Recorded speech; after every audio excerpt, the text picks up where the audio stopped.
Welcome, everybody, to the race Chinwag when there's not a race. And there's not a race for 3 weeks, so we're going to do 3 of these in a row where there's no race to talk about. But we're going to talk about other things as well, specifically Formula 2, as well as any other news that is dropped. Welcome, everyone. Thank you all for coming. Roll intro. Hello to all you audio-only people. Hello to all the you watching live on YouTube and everyone watching after the fact. My name is Tommo. This is Minton. This is my sausage dog. You might not have ever met him before. You should have. Look at how tired he is. I'm holding him and he is somehow falling asleep while vertical. He's that bored. He is that done, finished with my content. If you're audio only, you can't see him. But I would recommend, although I would also recommend the audio only version. So then it can be higher on the Spotify playlist and then that can inflate my ego, which would be lovely.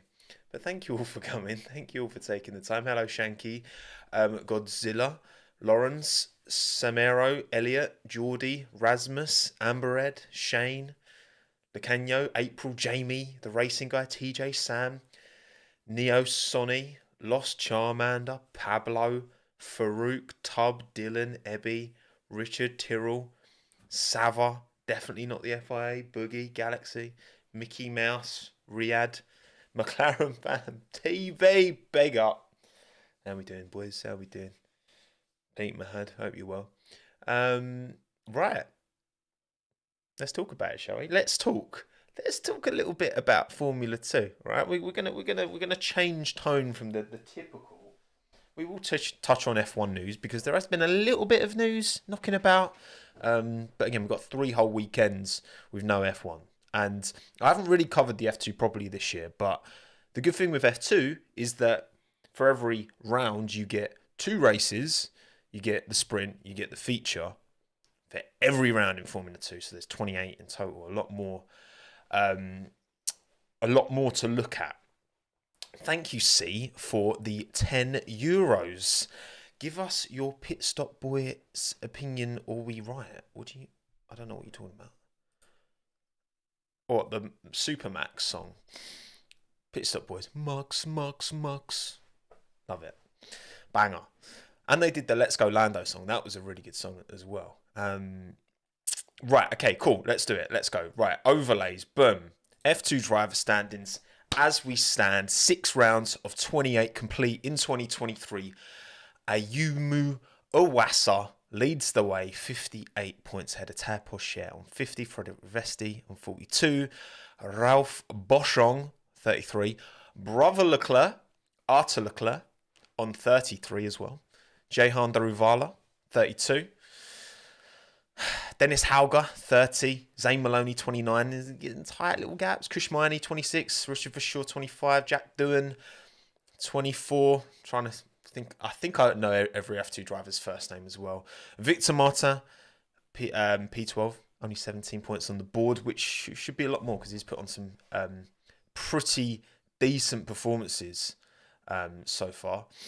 Isaac Hadjar, 11 points. Pietro Fittipaldi, bit of a slow start to the year with only 9. Jack Crawford, 8 points. Ollie Behrman has had some very, very impressive pace, but only 3 points on the board so far. Juan Manuel Correa, 2 points. Roy Nassani, Clement Novalak, Amory Cordial, Brad Benavides, and Roman Stanek all on nil points. See, look, I know F2. All right, I know all their first names as well as their surnames. Well done, me. Right.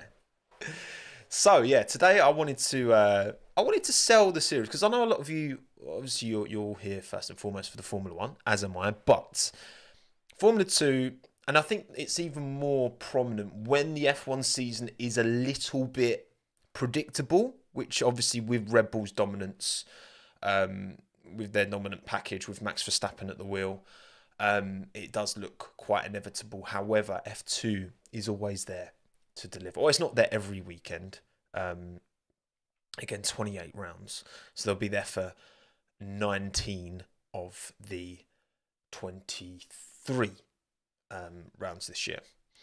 And you got to watch it, man. There's been some, like, chat, what's been the best? Because for me, the sprint race in Saudi Arabia was just unreal. It was unreal. My favourite, I have a favourite, and I'm not a glory hunter. Ayumu Iwasa is my driver that I'm pulling for in F2 this year. I said this at the start of the season before we even started. I was like, I'm all in on Ayumu, and look at him. Look at my boy. Look at him. But you know what? The sprint in Saudi was a banger, but every single race so far this year has had moments of madness. 4 cars wide. Like, this is a spec series, right? And it's a test bed. It's the closest you're going to get to F1. Is that true, actually? A Super Formula car, I think, is closer from what I understand from drivers having spoken. Super Formula car, which is where Liam Lawson is at the minute, in Japan, that is the closest you get to Formula 1. IndyCar and F2, they're different, but I think they're probably quite a similar distance away from F1. I think Super Formula is the closest. That's kind of in the middle between F1 and F2. You know what I mean? But why did you change your name to Mickey Mouse, Liam? Brilliant. Yeah, so look, you can see the point spread is pretty close. It's pretty close. And yeah, Liam Lawson's doing very well in Super Formula. He won the debut race, didn't he? And then finished P5, I think, in the second one. Got a penalty. Not sure what for. But for Liam to jump into Super Formula and immediately win, very impressive. Very impressive. Right, cool. So, drivers to watch out for. Because I know a lot of you, and this is not just who's going to be the best, but also interesting drivers from different parts of the world who I think deserve some eyeballs and have put in some really good performances. Because I think the driving standards this year, you've got certain drivers who excel. You think they've got a higher ceiling than the rest, but in terms of consistently, like, I'd say the top 12 comfortably there can all fight for wins, at least the top. I'm thinking on merit, the only person outside the top 12 who can definitely fight for a win is probably Ollie Behrman. So there's 13 out of 22 who could win on any given day, which is pretty mad. These are the drivers I've picked to watch, though. So, Ayumu Iwasa, of course, 21 years old, from Japan.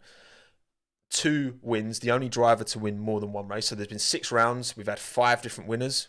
Another very prominent, exciting thing about Formula 2 is typically, unless you're Oscar Piastri, who just won constantly.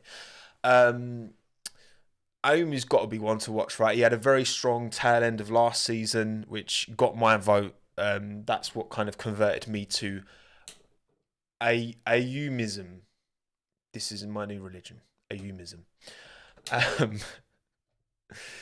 He's defensive driving in, what was it? Who was he defending against when he won the sprint in Saudi? His defense against, I think it was Motta. I can't remember, actually. I'm not 100% sure. But phenomenal. So good. Yeah, man. Ayumu's... oh, no! I forgot to change the flag. Wait, no, I didn't forget to change the flag. Is that Hauger? Sorry. So to any audio only listeners, because obviously with all these graphics, I always make at least one mistake. It's just kind of part and parcel of it. No, you know what's happened, right? Is I did the graphic, I forgot to change the flag next to Dennis Hauger. But then I remembered, and then I changed it, but then I forgot to re-export the PNG, which is what I'm about to do now. So it should change to his real country of origin. There we go. Dennis Hauger is no longer Hauger-san, as you were saying. Traditions. Exactly. Look, I'm consistent. Okay, consistently not all there. Anyway, right, Ayumu Iwasa, keep an eye on him. He's driving very well, driving out of his skin at the minute. The 20-year-old has been doing very well. and he's going to give, if Liam's going to continue doing bits in Super Formula, Emu Wassa, who is another Red Bull Junior, is going to give them something to think about, in terms of who gets an opportunity potentially in an AlphaTauri next year. Maybe they sell the team. There's a lot of talent in F2. I'm just saying, I don't think we've seen a grid this stacked since 2018.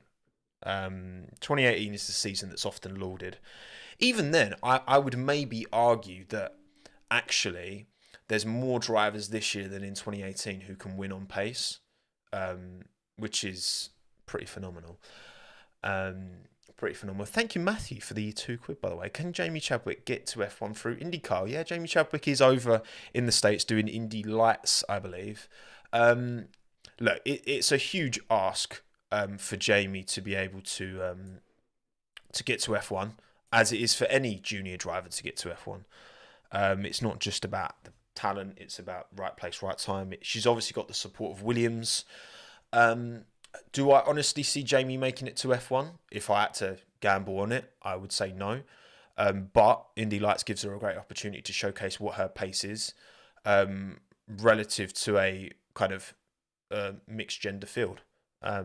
Because obviously in W Series, there was always going to be, she was by far and away the best driver within that field. But that field of individuals. But now she's going into Indy Lights, and it'll be, I'm excited to see how she does, for sure.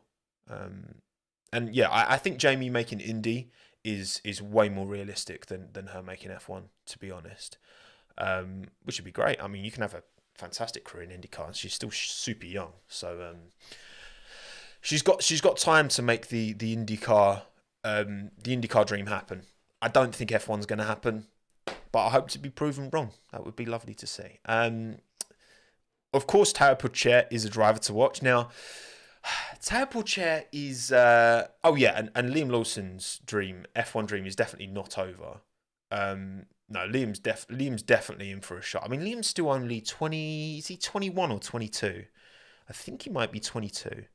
Yeah, he's definitely front and center. If he can do bits, this is what Pierre Gasly went and did Super Formula, didn't he? He won GP. Gasly won GP3, and I know this because of the next video that's coming out. I've researched this. Gasly won GP3, and then was doing Super Formula in 2017 until he got the call up for Toro Rosso. So yeah, we'll see. But I think Lawson's got a great opportunity. But there's a lot. This is the thing. So many of these young drivers. Tao Pourchaire, this is his third year of Formula 2, which is mad because he's 19, and this is his third season in Formula 2, which is pretty incredible. Tao Pourchaire's he's got a big fan base, and I see a lot of Tao prop on the timeline on Twitter. Tao's one of them drivers where Iwasa's quite measured. I think Tao, I would say, has got more outright pace ceiling, but he is liable to a mistake for sure. Tao definitely has a bottle in him, and hopefully over time he'll be able to get this out of his system. But I mean, yeah, Tao the Torpedo, we saw in the sprint race where Ollie Behrman was the unfortunate recipient of a Tao Torpedo on the inside, big T-bone into turn 1. And yeah, it's and again, even in the first race of the year in the reverse grid sprint at Bahrain, Tao pushed really hard, really early, and that kind of punished him in the end because he moved up the order really quick, but then and maybe too quickly because he knew that ART underneath him had a lot of pace, but then fell back and didn't have as good a result as maybe he could have if he'd driven a little bit more conservatively throughout, which is exactly what Dennis Hauger, the other driver I want to talk about here, exactly what he did in that sprint race, Bahrain. He drove very measured and made his way through the field and did bits. All three of these have won a race so far this year. Again, 5 race winners in 6 events. We've had Iwasa, Pourchaire, Hauger, and then Boschong and Vesti. Yeah, there we go. That's the 5.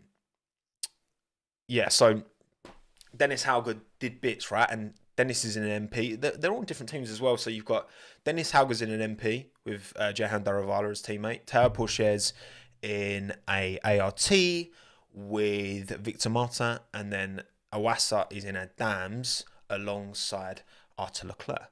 Now, MP, I was watching a Screaming Mills a little while ago, actually. They were talking about how apparently MP have taken a lot of good talent from like other teams in terms of like engineers and that. So I think Hauger, that's going to really help Hauger because he's F3 champion from 2021. He won Formula 3, did Dennis Hauger. And he had a few wins last year, but didn't really quite reach the heights that I think I expected of him. You know, I thought this was going to be a back-to-back champion kind of thing. But yeah, I don't know. I think Hauger's in a really good... He's had some really good, efficient, impressive drives. No kind of really dramatic ones, but that's what you want. You want consistently to be up there. And I think that's where maybe Pourchaire... I think he's the quickest driver, but I don't think he's the most consistent. And I think that consistency over 28 rounds, if you can't consistently be up there and get top points, then it's going to bite you, unfortunately. But yeah, this is the thing. He's giving Red Bull something to think about here. You know, you've got Awassa, you've got Hauger, you've got another driver in F2 that I'm about to speak about. You've got Lawson as well, doing bits in Super Formula. So it's a lot to ask because I've not just picked 3 drivers to watch. I've picked 6, and my other 3 are as follows. So, Kush Maini, 22 years old, Indian driver, stepped in rookie season. I think Kush has been really good. I've been really impressed. He's in a Campos, which isn't typically the strongest car, but his teammate Ralph Boschung in the other Campos is also doing bits. He won a race. He was a lead in the championship. And Kush is someone to keep an eye on. Now, I know I've got a lot of Indian viewers out there. I see you in my analytics. And, you know, Jehan's been the driver that for time has been like, oh, is he going to... Don't think he's quite got it to get right up there and get into F1. But I think if Kush carries on this momentum that he's got, there's a chance. There's a chance. There is genuinely a chance for Kush Maini to like, I think, get an opportunity. I don't think you should, like you say, don't sleep on Hadjar. Don't sleep on Maini. He's put on some mad overtakes as well. He's honestly, like, I've been super impressed with Kush Maini. Bring back Force India with Maini and Daruvala at the wheel. Oh, phenomenal vibes. Phenomenal vibes. Look, and yeah, you know, 22 is old by F2 standards. As you can see the age of Ollie Behrman down there. But I'll tell you what, I've been impressed. I've been very impressed. As have I been impressed. As have I been. As I have been also impressed, whatever, by Zane Maloney, the third Red Bull driver that I want to talk about here. Yeah, Zane did bits in F3 last year. Title went right down to the wire with him, with Ollie, and with Victor.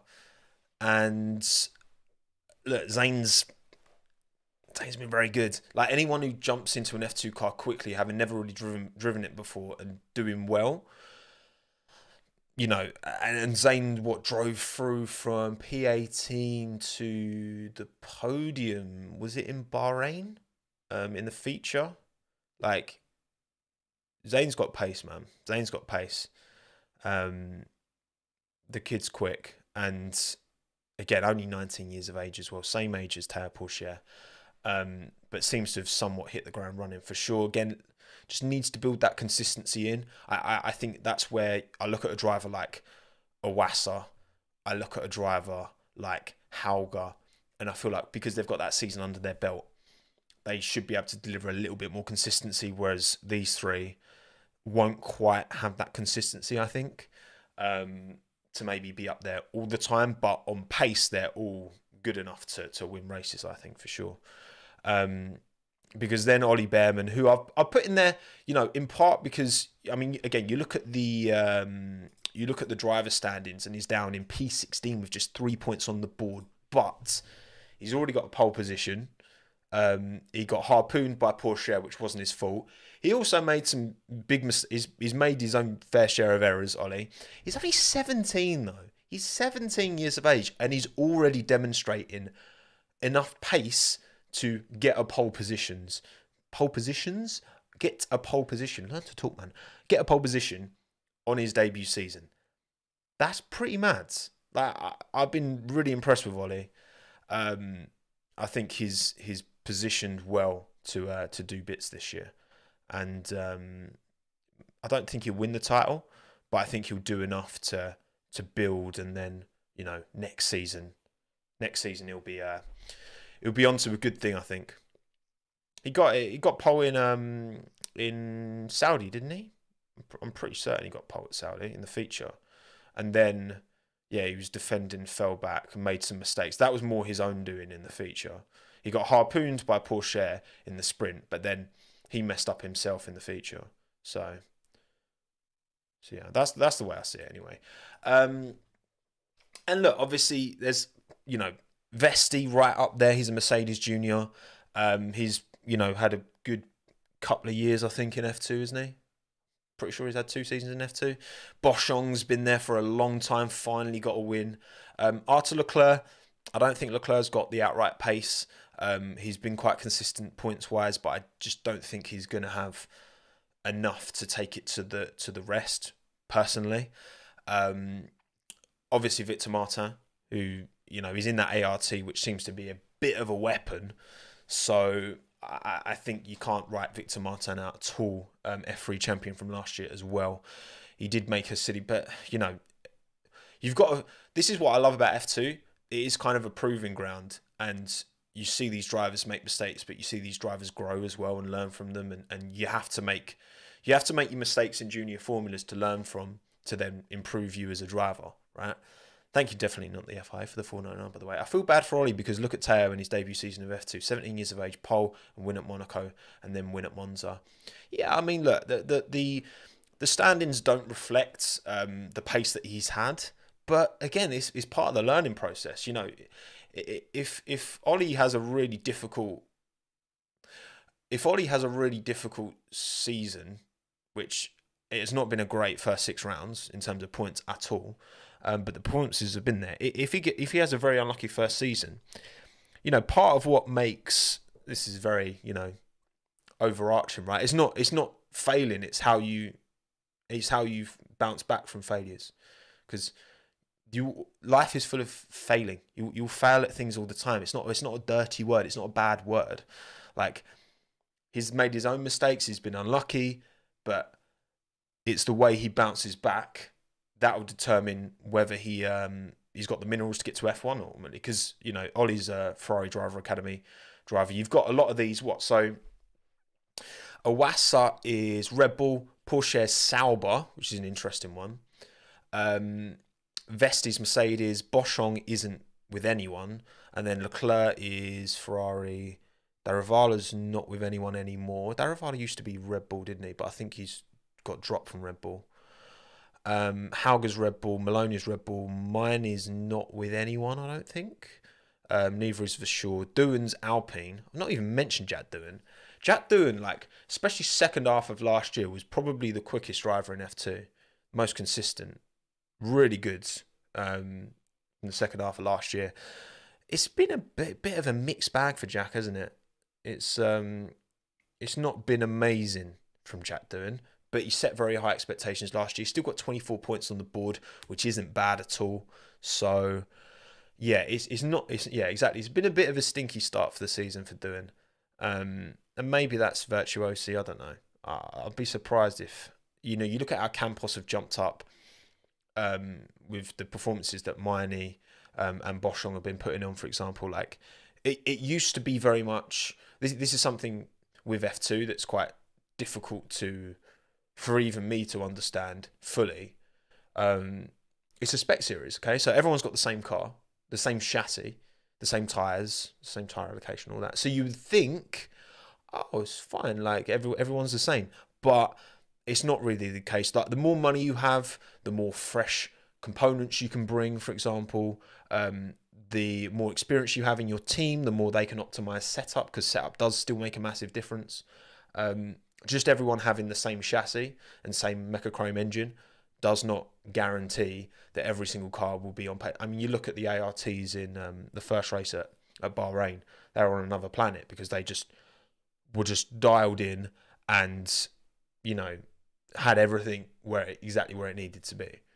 And that's the difference between the top teams and the, you know, you look at, I mean, even like Roman Stanek was really good in F3 last year, and he's got no points. He's right at the bottom.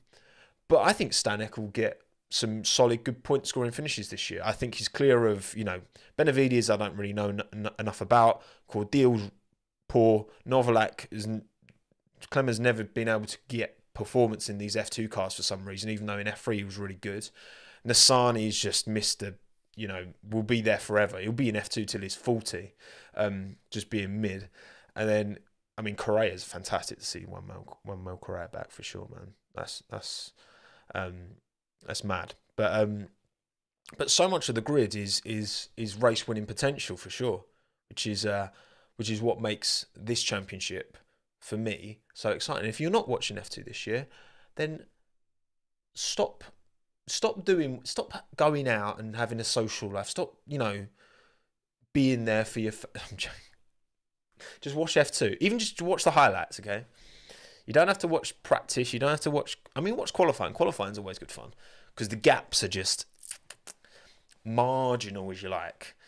But yeah, don't put it above your family and friends, but give it a go.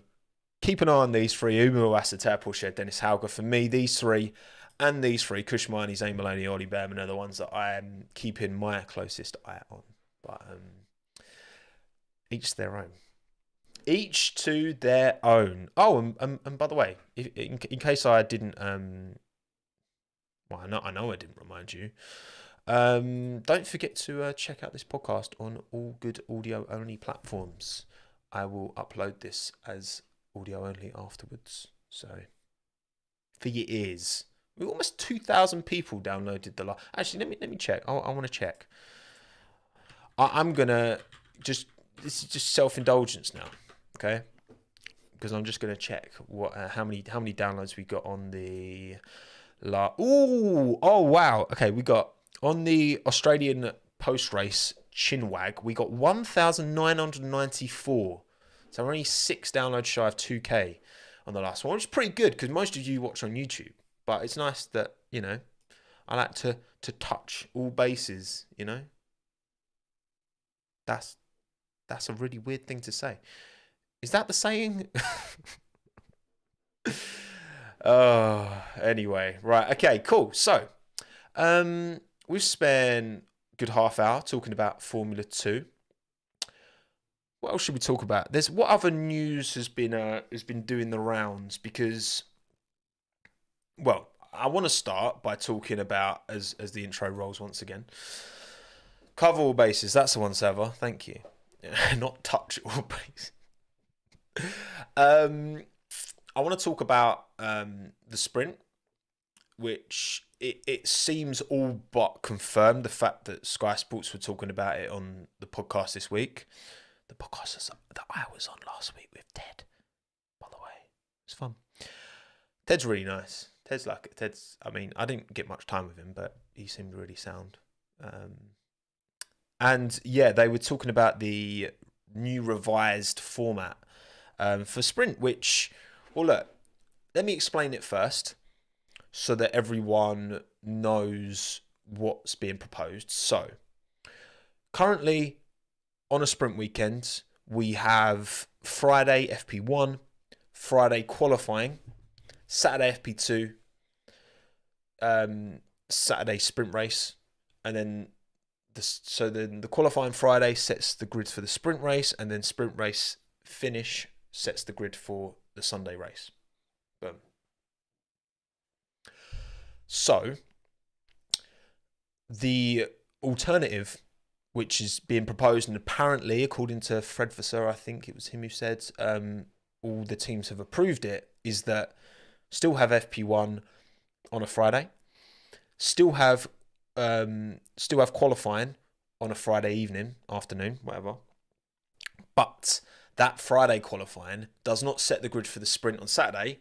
That Friday qualifying sets the grid for the Sunday race. So traditional Q1, Q2, 3, exactly as it is. Qualifying is on a Friday evening. Saturday, think of Saturday as like a separate event. Just so you've got Friday and Sunday together. Friday and Sunday are one event, and then Saturday is a separate event. So then Saturday AM, you've got another qualifying to set the grid for the sprint. But the qualifying on Saturday, from what we're hearing, is going to be more time restricted. So at least in Q3, it's only going to allow drivers to go out for one lap. So it's not one shot, which I still think would be better. It's more different. It's more distinctive. It's more identifiable to the sprint. Having a different qualifying session for the sprint and having a one shot, which fundamentally isn't that different. It's just a slight rejigging of how you kind of go about it. But, you know, whatever. You do you, F1. But I also think it's... For me, it's an improvement on what the sprint currently is. So, I want to ask you in a poll. Based off of my description of the changes, do you prefer this new sprint weekend format? Yes, no, or same? Or indifferent? There we go. Let me know what you think in the poll. Let me know, what do you think? Do you think it's going to be better than the sprint currently is, where you have FP2 on a Saturday and then the sprint race sets the grid for the Sunday? Do you think it's worse, or do you just not care? Are you just indifferent? Do you have no emotion towards it? Because you're allowed to have no emotion towards things sometimes, you know. Not everyone has to have a strong opinion on everything, you know. That's the way of the internet now. Oh, bold take. What? But there you go. It's kind of part of the game, unfortunately. So it is what it is. Can I pick no sprint at all? You cannot pick no sprint at all, engineer. I'm afraid you cannot. Charles, you remove sprint. Well, I didn't listen to the description. How dare you, Anthony? How dare you? Just look, and I'm sorry if you'd rather there be no sprints, but it's gonna happen. So like, for me, it's just, there's no point debating it, because the viewing figures are higher for Fridays when there are sprint races, and when people go to the race as well. I think if you give them on a Friday qualifying, actual competitive qualifying, I think you're giving more value for money as well. Now, obviously, this will justify tracks raising their ticket prices for Fridays, which obviously I don't like that. I think that's the downside to it. I think having Fridays as just practice means that there's less demand for Fridays, and therefore it allows more fans who aren't multimillionaires to buy tickets for a bit cheaper to experience and see Formula One cars. I get that. That is a downside of going down this route. But I do think this new proposed format is it just feels more flowing. It feels more right. And it'll be interesting to see, because, you know, we say the sprint is, as you called it, Alberto, bollocks. It's a good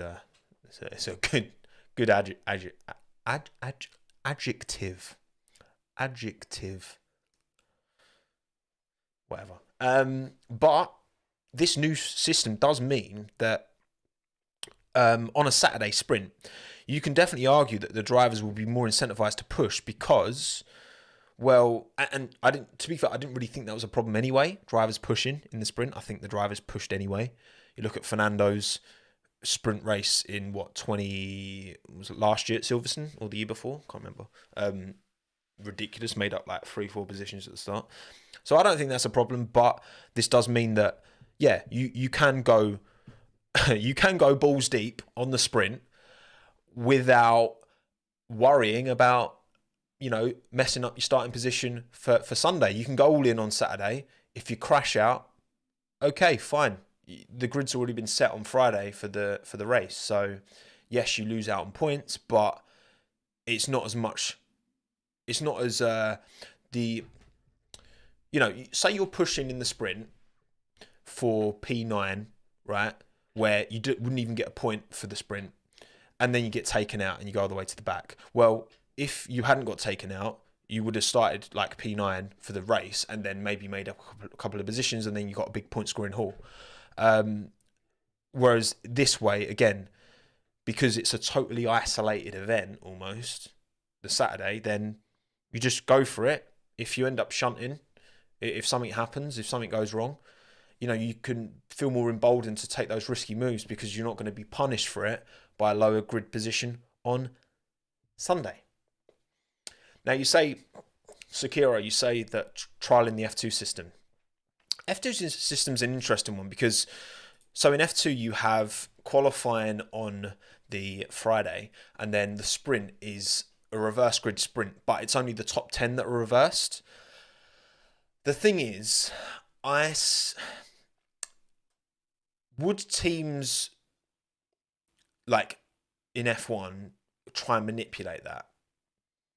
What I mean is that, say you're only reversing the top 10, like reversing the whole field, that's never going to happen. And I wouldn't really want to see that. I think that would be too silly. Reversing the top 10, I could maybe get behind, but then you think, well, okay, you get to F2. I'm sorry, you get to Q3. F2? I was talking about F2 earlier, that's why I said that.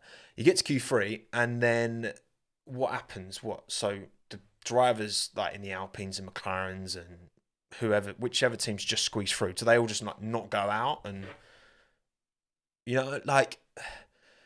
but then I suppose, would they do that? Would they see... It's difficult. Would they see taking, purposefully qualifying lower for the reverse grid? It's you know what I mean? Because it's like, would it actually pay off? I'm trying to think for what drivers it would pay off. Because say with this new system, where Friday qualifying sets the grid, because Friday qualifying sets the grid for the race on Sunday. So then reverse the top 10. I'm just trying to think if there's a scenario where, say, like an Esteban Ocon or Pierre Gasly in their Alpines who, should get through to Q3 but will be on the back end. You know what I mean? Like, it's kind of... It's one of them things that they would have to just do it, and then we'd see... Like, I would 100%, for a one-off, 100%, for a one-off, I would love to see a reverse grid, just the top 10, reverse grid sprint. As a one-off, try it. Do it once.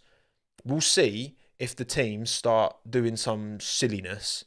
And if they do, fine, we've done it. We gave it a go, didn't work. Fine.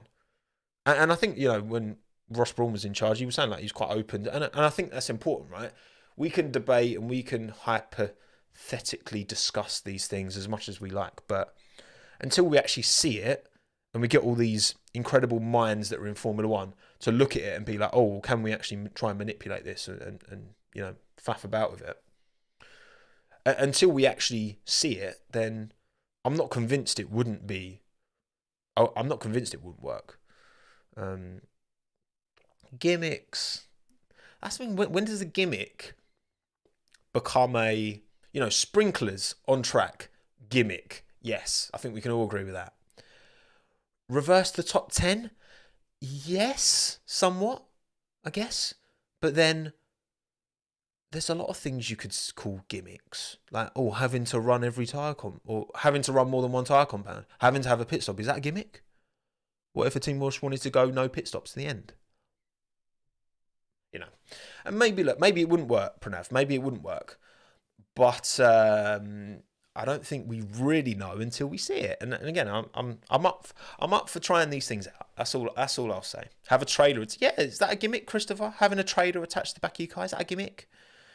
Is that what you say? Anyone who drives past with a caravan, gimmick. You're a gimmick. Random draft for the start order. You see, that's a gimmick. No, but I'm looking forward to seeing how it plays out. Baku's always a bit of a madness as well. So with that added little bit of and look, obviously certain teams. I mean, Red Bull. Christian Horner said he's against changes to it because of course he is. Like, why would Red Bull want anything to change? They're in a perfect place right now to win and dominate and satisfy their sponsors and win championships and all that. Like they're perfectly positioned now. They wouldn't want anything to change. It adds more unpredictability, which isn't going to be in their best interest. Hello, Luca. Good to see you. Why does F1 need changing? Well, look, I think as well, that's the thing. It's sport is and always will change. And certain decisions, get accepted over time. I think it's like, I think DRS is a good example. It was brought in as a bit of a stopgap and it hasn't gone away. And most of us have kind of accepted that it is a necessity. Without DRS, the racing wouldn't be as exciting, as interesting, there wouldn't be as many opportunities to overtake. I think DRS is a good example of that. I think VAR in football, for example, I'm still not happy with it. I still don't like it. I still don't like how it's changed the game. And we've had it for years. I'm if anything even more anti VAR than I was when it first came in. So yeah, I think actually, you know what? Let's poll you lot. That's a good question. Is DRS still necessary in F1? Do you think it's still necessary to make F1 the product that we enjoy, the sporting product? Do you think it's necessary to the sport? Thank you, Luke. Have my money. Thank you for the eight Aussie dollars. Appreciate it. Thank you very much. You Australians are by far and away the most generous, I'll tell you that. Everyone else, I can't believe you just let all the Australians give me money for offering literally nothing back to you apart from talking on the internet. How dare you? Yeah, that's a joke. I'm joking. Please don't take me seriously. Yeah, 88% of you are saying it's still a necessity in Formula One. Look, maybe we will get to the day where it won't be. But I think it's one of the things that it's become an accepted part of the sport, and there are possibly other changes that would be brought in, would get that initial resistance, but then over time people would accept it and be fine with it. And there might be other changes that people would never accept, like for me, VR and football. But bring back KERS, exactly. Bring back KERS. That's what I say. Cool. Okay. What else should we talk about? Felipe Massa. It's a bit old news now, isn't it?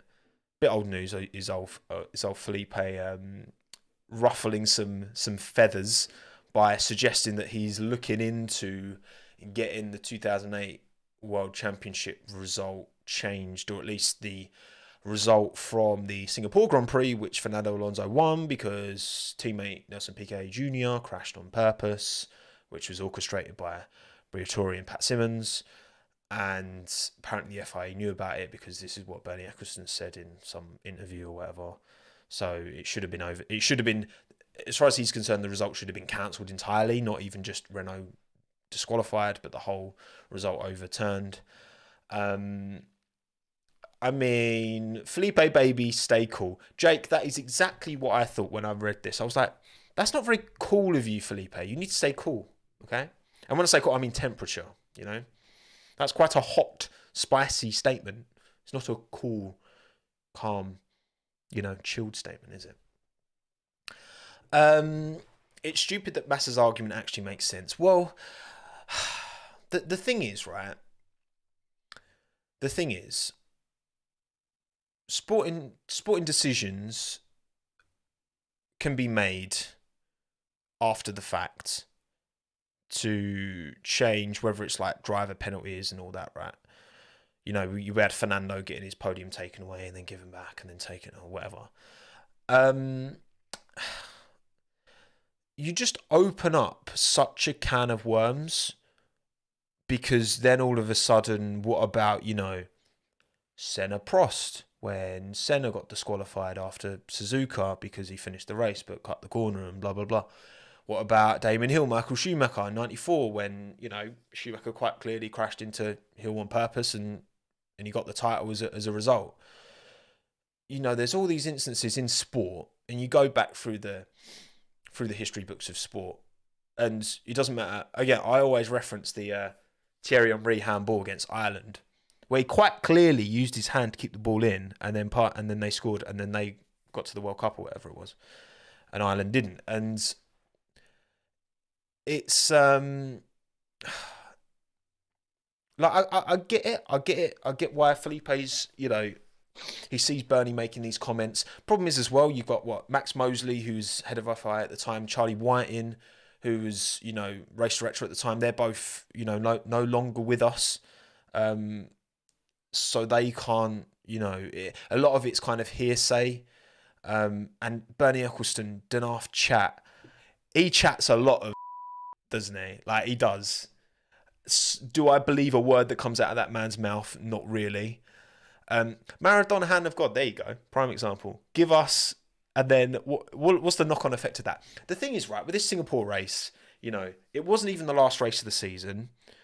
It was Ferrari's mistake that actually cost them, because they had a faulty light for their refueling. If you didn't know, Massa was on course to probably win that race, which those points would have almost certainly won him the title. But then that's the thing, right? Say Felipe wins that race, the butterfly effect of that. Well, he could have DNF'd the last few races because of the butterfly effect. This is the thing. It's like, when it is, I know people comparing it to Abu Dhabi 21. If it's the last lap of the last race, I understand it more so, because, well, what's the butterfly effect from there? What's the echo? Not much, because you're literally right at the end of the year. But with Massa, there were still races to go. You know, yeah, if that result had been overturned at the time, or the race ended, but then so many other things could have happened. So it's like, for me, it's one of them where you just have to. Sport, like, you go to any sport and there's decisions that, you know, in hindsight weren't right or whatever. I mean, the one that makes most sense to me is just you know, disqualify the Renaults after the fact, give Nico Rosberg the race win, but then Felipe would have lost out by even more points to Lewis. So, yeah, and why should all the other drivers get disqualified? Why should Nico Rosberg lose that P2 and whoever finished, was it Lewis who finished P3? I can't even remember. You know, why should they have their results taken away because Renault decided to mess around? They decided to around and find out. That's what they decided to do. But yeah, so I don't know. It's just a bit silly, and I don't think, you know, would Felipe, you know, if he got that title now, you know, is that really going to like change? I don't know. It just feels a bit of an empty. I get his frustration. I get it, but it just feels a bit empty, and it's like, come on. Let's just, you know, it's frustrating for him. I get it, but it's not going to happen. It's not going to happen. Okay, cool. We are 49 minutes in. What else should we talk about? What else? What else is on the tips of your respective tongues? What do you want to say? What do you want to talk about?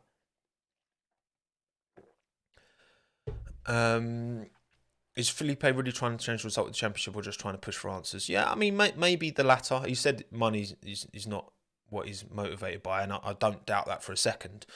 And I get like justice and all that, right? But I just don't think it's going to come to anything, is it? Oh yeah, the DRS poll. 88% of you think DRS is still necessary in F1, and I would agree with that. I would agree with that. Flooding in Miami, really? It's been flooded. Is that because Miami race isn't that far away, is it? So could that be an issue for the Miami race? That's not good. Let me hang on. Let me find some more Miami flooding. Oh yeah, blimey. Flooding in Fort Lauderdale, which is where Logan Sargent's from, isn't it? Yeah, we're not far off from the Miami Grand Prix, so hopefully that'll be in a that will have passed by that time. But obviously, what's more important is that people are safe at the end of the day. Thank you, Tech Potato, as well for the $5. Apply the Sittle test to DRS. Would Sittle have had a better career if DRS had existed? By the way, hi Tom. Enjoyed the F1 arcade event. Oh yeah, Tech Potato, hello mate. I remember you. Your potato channel. The Sittle test to DRS. The Sittle test is the most kind of mid driver. Would it have been better or worse? Without the circuit is currently underwater. Really, is it? Oh wow, I didn't know that. I did not know that. Why do people keep mentioning the pit stop boys? Hang on. Do I need to do some Twitter? Oh yeah, pit stop boys is literally like not trending, but is this to do with when they went on Screaming Mills? Because I did see that they did that pod, but I haven't actually I haven't watched it, to be honest. I do watch most of their stuff. The one, not so much when they've got guests, but I find their insight, their IndyCar and F2 insight really interesting.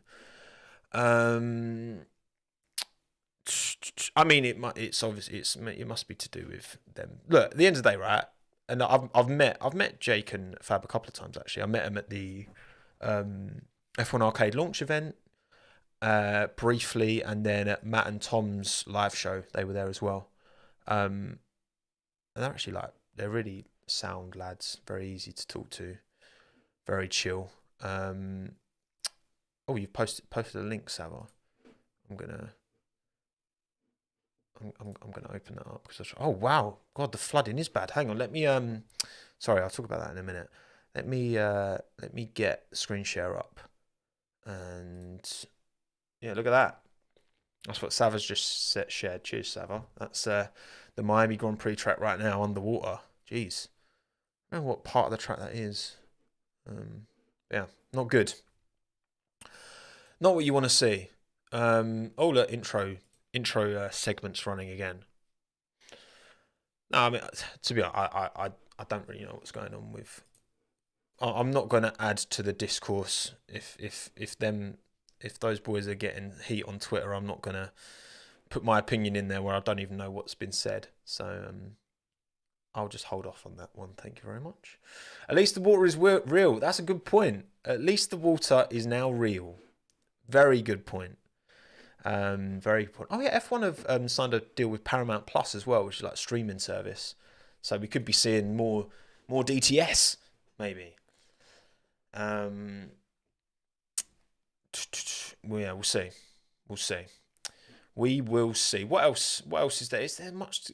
I did read. I was reading an article from I think Alpine have been saying that their upgrades they're hoping to bring by the summer break. So between now and the summer break, they're hoping to take about 0.6 off of their lap times, which would put them certainly in the mix with Aston Martin and Mercedes as they stand right now. The thing is, everyone else is probably going to improve by then as well, right?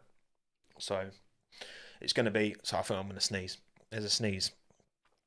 Oh God, it's like right there, but it's not going to come out. There we go. Yeah, and obviously McLaren as well. Like it's going to be all eyes are going to be on McLaren surely in Baku, right?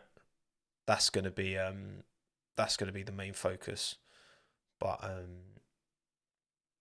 hopefully other teams can start catching up to Red Bull because they just need to reel them in, Aston Martin. Sort out your DRS because your DRS is really bad. Reel them in. That's the main thing you need to sort out, Aston Martin, your DRS. You've got a fundamentally good car there. So thank you, Gibbon Enthusiast, for the £2. thoughts on a Toto versus Zach boxing match? Oh yeah, I did actually see that. This is legit, isn't it? Toto, like, I think jokingly Zach was like he'd have a boxing match with Toto or vice versa. I mean, Toto would Zach up, wouldn't he? He would. He would. Like, let's be honest. Like, he's got the reach. He's built like a machine. And Zach just, I don't think, mate. I think Zach's got the dog in him. You know, I think he's got the heart. But I think Toto is just too much of a physical machine. Is a weapon. Do a poll. Do a poll. Yes, I will do a poll. Let's do a poll. Who? I mean, look, I'm Team Toto, but who wins in a boxing fight? So is it Toto or Zach? And again, this is boxing. It's not just like mixed martial arts. This is boxing specifically. So yeah, because like he's got that. You know, I reckon that he's got a good jab on him. That's Toto. I reckon he's got a decent jab. Totonator. No, I reckon. Who do you reckon would win out of Blake and Dan in a boxing match? Sorry, Blake, but I think Dan would destroy you. I think he'd just like swallow you up with his beard, you know. And also, yeah, if you got any like, you know, bum to the face, the beard would just take it, you know. The beard would swallow up the strategy. To just take what you must be like. If you've got a thick beard and you get punched in the face versus having no beard, the beard must, like, even if it's a tiny amount, it must absorb a tiny amount of that. Surely. 86% of you have gone for Toto Wolff wins the fight. Yeah, I mean, I think look, Zach, I'm up for being surprised. You know, maybe he's got lower centre of gravity. He can like a little Mike Tyson. You know what I mean? Maybe. Wolf versus Vows. I could never imagine James Vows in a fight. I couldn't see that happening. I mean, Toto and Christian is the obvious one, isn't it? But I couldn't see it happening. What do you think of Nick DeVries? Yeah, Nick DeVries. Difficult start to the year, isn't it, for Nick? He's not. I mean, he himself has been saying, "Don't think of me as a rookie," and I haven't been thinking of him as a rookie. But you look at the gap to Yuki, and it's a bit concerning. But then also, I do think, yeah, maybe it is also a product of Yuki stepping up, because I think Yuki is stepping up, for sure. I think he is. So I think that's just making the task for Nick that bit harder, that bit more difficult. Yes, Neo, I did see. Yeah, if anyone didn't see James Vow's breakdown of Alex's incident, which I really appreciated as an Albon fan, because then it gives me an excuse to defend him with. But it's really good, actually. Go find it on the Williams Twitter or Instagram, whatever, on their socials. Really good. Really, really interesting insight that I like to see. Catered for the fans who know a good amount, but it's not filled with jargon, I suppose. It's kind of, I like to think it's how I try and talk about the sport, right? I like to understand as much as I can, and I want to be as educated as possible to everything that's going on. Like so often I'll put a video out, and then I'll go through the comments, and I'm like, oh, that was a really good point, I should have put that in the video. Oh, that was a really good point, I should have put that in the video. But that's good, because then I'm learning more. Like the Alfa Romeo video, for example. One thing I completely glossed over in terms of Alfa Romeo's, you know, what could hold that team back, even with even with Audi taking over, is their physical geographic location. They're in the middle of nowhere in Switzerland, compared to if you're a team in Motorsport Valley, where you've got this plethora of talent at 7 different teams, including Haas, because they do have a base in Banbury, all within, 50 miles or whatever. You know, people leave and go to different teams all the time. You know, when what's his name? I've completely forgotten his name. Who's the geezer who went from Red Bull to Aston Martin? Dan Fallows, that's it. Dan Fallows, from Red Bull to Aston Martin, that's what, from Milton Keynes to Silverstone, which is like nothing. That's just a commute. You're still living at home. You don't have to up sticks. So for them to get the F1 talent that currently exists anyway, of course, a lot of very talented people, live in Germany, in Switzerland, in Italy, in the surrounding countries, proximity to him will. But you would have to move home if you're going to get pre-existing F1 talent to go to that team. Maranello is obviously a hotbed, and people were prepared to move to Italy, to Maranello. Are people prepared to move to the middle of Switzerland for an F1 team when you could go to Motorsport Valley and work one of them teams, or you could go to Maranello? I'm just saying. It's tricky. But yeah, anyway, that's just, I went off on a tangent there. It's just kind of how I like to talk about the sport. I just talk about the sport what feels naturally to me, and I explain what I think I need to explain, and I don't explain because I just assume that most of you have somewhat of an idea of what you're talking about. Because I'm not gonna like pander it all down and like, oh, this is an F1 car. It has 4 wheels, 5 with the steering wheel, I guess. Tommo talking logistics, that's right. But as for V8 supercars, yeah, look, I think Valtteri's he's had a difficult start to the year. This is a man that, I was surprised when I went through the numbers in qualifying, but about over the course of his whole career at Mercedes alongside Lewis, he would out-qualify Lewis 30% of the time. Pretty much. That's kind of how it averaged. Some seasons it was more 25, other seasons it was like 35. 30% of the time. So for 10 rounds, he'd out-qualify Lewis 3 times. But that's pretty good. That's pretty good. When you consider, again, you look at, Max's teammates that he's had, whether it's Checo, whether it's Alex, whether it's Pierre, since Ricciardo, how consistently Max has, really outperformed his teammates in one lap pace. Yeah, I mean, I think Bottas, for that driver to then be struggling to such an extent that he's, if anything, at least on par with his second-year rookie teammate, Zhou Guanyu, who's doing a good job, don't get me wrong, but it's difficult. How was the experience on Sky F1 Pod with Ted? Very good, thank you. Yeah, to anyone who didn't see, last week I was on the Sky F1 podcast, which was really good fun. I did Any Driven Monday a couple of times last year in the studio, which was also very good fun. But that format's knocked on the head and they've gone down the podcast route, which is interesting, right? Because I'm sure some of you watched Any Driven Monday.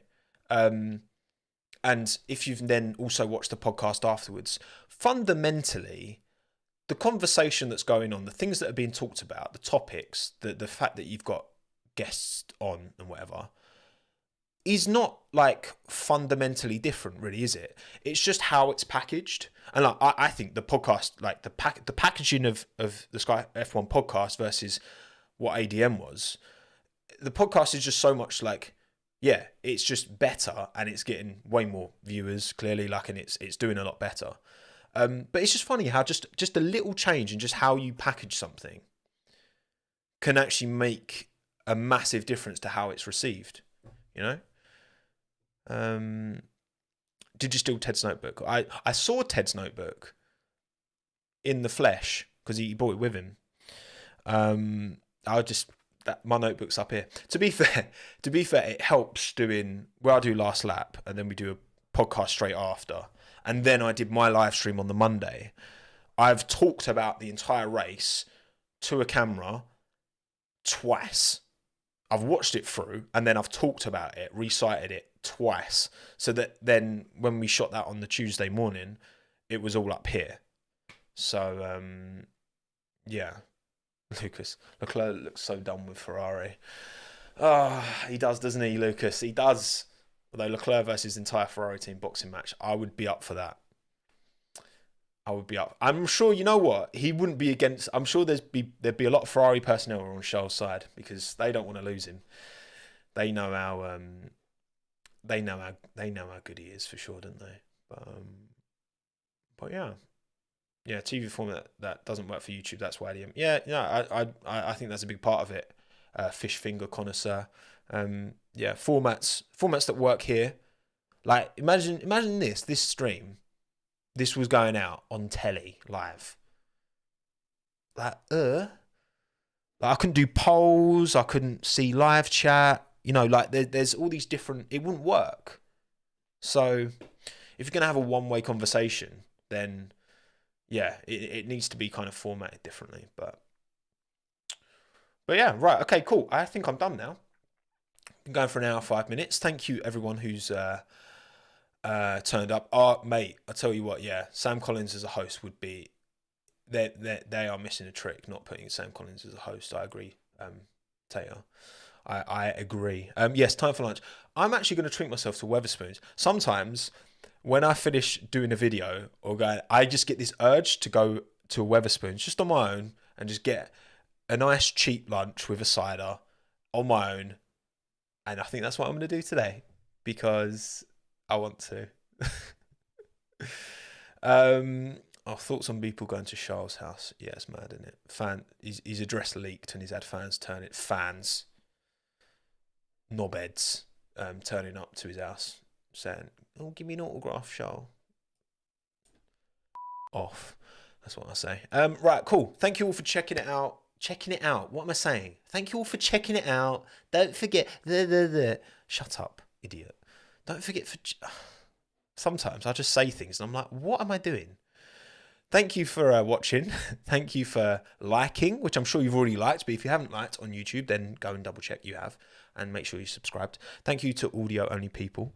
If you've got to the end, then take this opportunity to write a review or 5-star or something. Just please, I beg. If you've got to the end, which, I mean, credit to you because I'm sure it's a struggle sometimes. And I will see you. Next video is going to be out early next week. Monday, Tuesday, maybe. But yeah, stay well, be happy, be safe, drink water, and I will see you next time. Goodbye, everyone. Bye-bye.